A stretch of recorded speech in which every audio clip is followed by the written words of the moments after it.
Hi, I'm Warren Sprouse, and this is the Bible Forum. We're here every Sunday night at 8 o'clock Eastern Time. Now it's daylight savings time here on the East Coast, looking at life through a biblical lens. A lot of stuff has happened this week. I wanted to give you a rundown of the kinds of things that are going on. Somebody had sent me something a while back. It was one of those emails, where they run through the stuff. It was clever. But it's entitled, Who Am I? I was born a white male. That makes me a racist. I am a fiscal and moral conservative. That makes me a fascist. I'm a heterosexual. Now that makes me a homophobe. I'm non-union, which makes me a traitor to the working class and an ally of big business.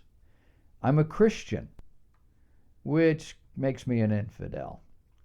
I'm older than 65 and retired. That makes me a useless old man. I think and I reason. Therefore, I doubt much that the mainstream media tells me, which makes me a reactionary. I'm proud of my heritage and of our inclusive American culture. That makes me a xenophobe. I value my safety and that of my family. Therefore, I appreciate the police and the legal system, which makes me a right-wing extremist. I believe in hard work, fair play, fair compensation according to each individual's merits, which makes me anti-socialist. I acquired a good education without student loans and no debt at graduation, which makes me some kind of an odd underachiever. I believe in the defense and protection of the homeland by all citizens, which makes me a militarist. Please help me. Help me come to terms with this because I'm not sure who I am anymore. My newest problem is I'm not sure which bathroom I should use. We learned some interesting things this week. We learned that millennials agree with Karl Marx. You remember Karl Marx, the so-called founder of Russian communism. Older Americans don't really understand the younger generations, the boomers, the Gen Xers, the millennials. These young people live differently than we do, and they do that because they have differing values. Where these values came from remains a mystery to most of us. However, the Christian Post reports that a study was conducted by YouGov.com and the Victims of Communism Memorial Foundation. This included 2,300 participants. They found that 64% of millennials agree with the statement from Marx that says, quote, "From each according to his abilities, to each according to his need." Only 53% agreed with the statement from the Bible that says, "If any would not work, they should not eat." The study was based on an analysis of two large databases of 9 million high school seniors, or those who are entering college. It found an overall trend that millennials tend to be less critical of socialism and communism than their older parents and grandparents, the older generation. 80% of baby boomers, 91% of elderly Americans believe communism is part of the problem today. But only 55% of millennials believe this to be the case. One 2012 study, USA Today, found millennials to be more civically and politically disengaged. They are more focused on materialistic values and less concerned about helping the larger community than were the Gen Xers and the baby boomers. The baby boomers were born between 1946 and 1961. The Gen Xers were born between 1962 and 1981.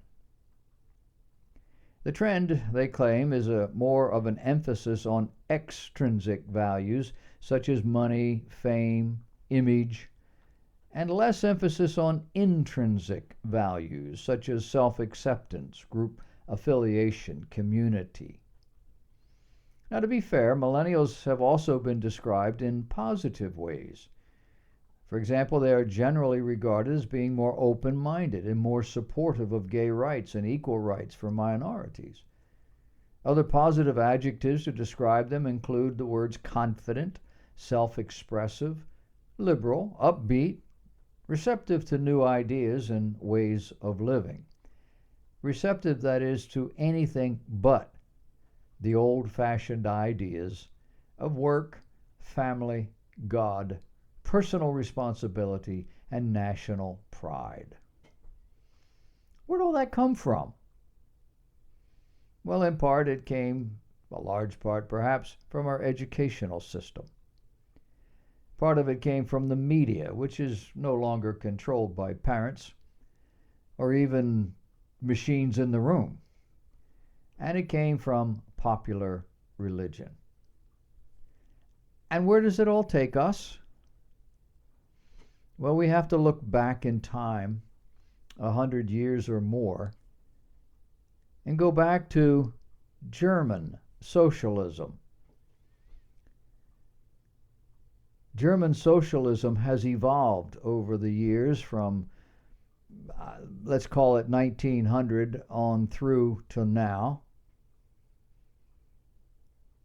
Until now, Germany has not just allowed, but they are encouraging migrants, we call them migrants, from Middle Eastern and North African countries to just simply walk into their country, stand there at the gate and beg for help and get it. The political leadership sees this as a good thing. This is a very positive event, circumstance for their country. Their citizens are not as certain of that.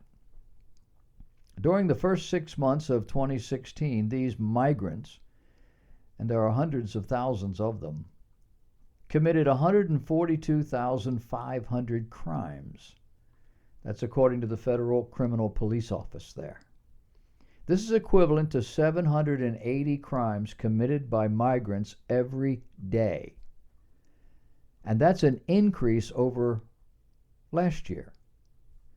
In 2015, this is a 40% increase. That's almost half, again, as much. And the country has been hit by a spate of horrendous violent crimes, including rapes, sexual and physical assaults, stabbings, home invasions, robberies, burglaries, and drug trafficking.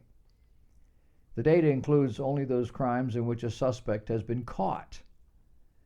Adding to the country's woes is the fact that thousands of people have gone missing after traveling to the country on invitation from the country's leadership. Germany took in more than 1.1 million migrants just last year. And parts of the country are crippled with a lack of infrastructure. And in the face of all of this, Chancellor Merkel has announced going forward she wants 185,000 migrants per year, every year, as far as the eye can see. Why? Well, they have a worker shortage. Why? Well, because of birth control, including abortions, and a younger society like ours that disdains traditional marriage and family. This is what the liberal progressive philosophy brings. And this is what the liberal progressives in this country want for us. Hillary, who's running for president, wants more sanctuary cities in this country. You know, sanctuary cities. These are places where illegal gate crashers have no fear from federal, state, or local law enforcement. At least not in terms of deportation. And in many cases, ordinary crime. She has promised to use executive orders to implement amnesty and strict gun control. She has learned her lesson well. Our chief executive for the last 8 years has made a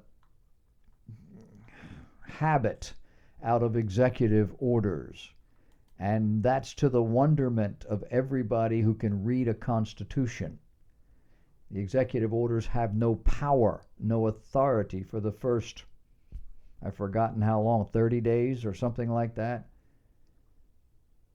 Giving Congress a chance to stand up and say, wait a minute, whoa, you can't do that. We can't afford that. That's not right. That can't work. And we have heard nothing from Capitol Hill. She plans to allow 500,000 more Syrian refugees into the United States. She was author of the failed Universal Health Care Plan in 1993, and she has advocated early withdrawal from Iraq and called for U.S. involvement in Libya. Both nations have become training grounds for Islamic terrorists, and she will run up the debt even farther and do nothing to resolve the basic issues that threaten our democracy and our way of life. Why? Because chaos is the progressives' best friend. You do know what progressivism is, right? In the 18th century, philosopher Immanuel Kant argued that the supreme principle of morality is not objective, but rather internal, meaning everyone has a different sense of morality and no one can say that yours is wrong. Have you heard that from your children? He labeled that the categorical imperative.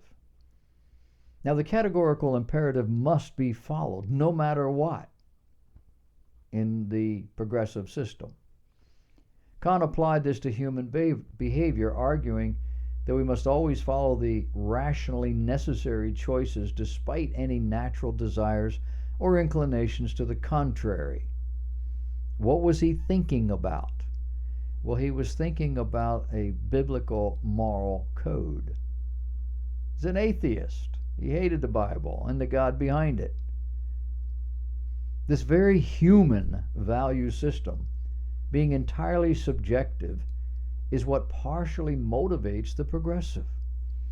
American progressives in the early 20th century, like Teddy Roosevelt, argued that corporations and moneyed interests concentrated power to the detriment of workers and consumers and the poor. He was a big trust buster. Break that stuff up. They presumed that authentic progress must be brought about in part by economic and social leveling. They, of course, did not divest themselves of their filthy lucre. They continued to live lavish lifestyles, but they wanted something less for the rest of us.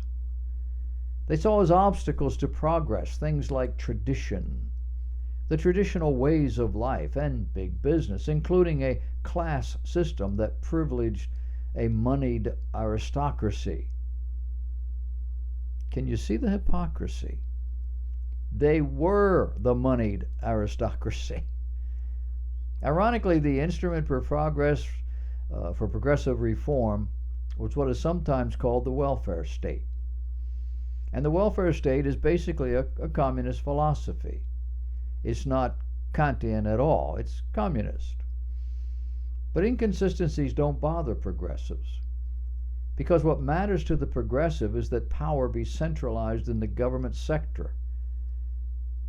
And oh, by the way, they control the government sector.